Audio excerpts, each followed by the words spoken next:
ওরা কিন্তু খুব পড়াশোনা, দিন রাত পড়াশোনা, কী খাচ্ছি না খাচ্ছি দেখার নেই, পড়াশোনা। হ্যাঁ, টিউশনি পড়ানো, 5 থেকে 12 ক্লাস পর্যন্ত টিউশনি পড়ানো। আর একদম চাকরির ধান্দা একটা, একদম মানে কী করতে হবে, চাকরি একদম সাধুগুরু বৈষ্ণব সেবা করবো। অলরেডি কিন্তু বিনা ঘুষে প্রাইভেট স্কুলে চাকরি। মেয়ে ভালোবাসতাম, ডবল মেয়ে। হ্যাঁ, বেকার ছেলে ভালোবাসতাম, নেশা পেশা বাদ দিয়ে ওরকমই ছেলে, প্রতিটাই পূরণ করেছে ভগবান।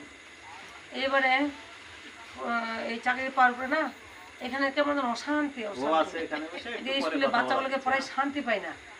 বাচ্চাগুলোকে তুলসী জল দেওয়া শেখাই, যে এই তোরা যখন স্কুলে আসিস স্নান করিস, যে তুলসী গোড়ার মাটিটা এইভাবে নিবি, এখানে দিবি আর এখানে দিবি, দিলে কি হবে, তুলসী দিবি তোকে একদম সুরক্ষিত করবে, পড়াশোনা ভালো পারবি। পড়াশোনা একদম বাচ্চাগুলো একদম বুঝলেন, কত আর চিল্লাবো। আর ভালো করে পড়াতে গেলেও দোষ, পড়ানো যাবে না।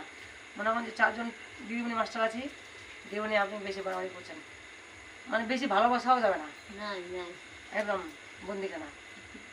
মনের উজাড় করে যে পড়াবো সেটাও হবে না, ওদের মতো চলতে হবে, এই একটা। কিন্তু না মনটা এখানে কুড়ে কুড়ে খায় যে চাকরি করছি আপনাদের আশীর্বাদে, ভগবান করাইছিলেন। আমি 15 বছর ধরে একটাও ব্যাংক ব্যালেন্স করিনি, মানে ব্যাংক ব্যালেন্স নেই।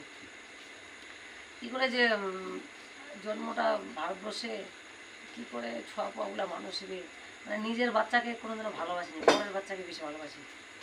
হ্যাঁ, স্কুলে যে বাচ্চাগুলো পড়াই, যে এগুলো বাচ্চা যদি বড় হয়ে বোঝাই যাচ্ছে যে এরা হাই স্কুলে যাবে, প্রেম টেম করবে, করে বিয়ে টিয়ে করবে, 2টা বাচ্চা কাচ্চা হবে, তারপরে বাবা মাকে ধরে মারবে, ছোঁয়াকে ধরে মারবে, এইরকম হবে, বোঝা যাচ্ছে যে এদের কামটা কারখানা হলে কী হবে।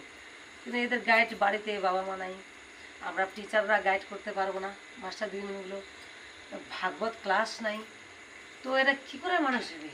আমরা আসলে এই চিন্তা, এই স্কুলের টেনশন চিন্তা করি। হ্যাঁ, তখন না মানে একটা ভাগবত স্কুল করতে হবে। এই যে আমি মনে করি আমার 41 বছর বয়সে আজকের দিনটা আমাকে সব থেকে ভালো লাগছে। এনাদের সঙ্গে যে ঘুরলাম, আজকের দিনটা মনে হচ্ছে ভগবান আমাকে আজকের দিনটা মানে সার্থক মনে হচ্ছে। আপনি কি কি ঘুরলেন একটু বলেন, আমাদের আবার ইউটিউব চ্যানেল আছে তো, ছাড়বো আবার। কারণ আমি যে চারটা জায়গা হলো না, 4টা না 5টা জায়গায় ভিজিট দর্শন হলো। আমাকে 5টা জায়গায় এত ভালো লাগলো যে প্রথম জায়গাটা যে নিয়ে গেল নিতাই প্রভু, আমাদেরকে বলছে নিমাই প্রভু, বলছে মাতাজি ভয় লাগবে, অন্ধকার, হ্যাঁ, বট গাছ পাকুড় গাছ আছে। আমি যে প্রভু আমি না ভয়েই পাই না, আমার ভয়ে নেই, আমাকে যদি রাত 12টায় শ্মশানে গিয়ে শুয়ে থাকতে বলেন চুল্লিটাতে উপরে, আমি ওটাও পারি, কারণ আমার না ভয় ডর কিছু নেই। আমাকে খুব ভালো লাগছে জায়গাটা।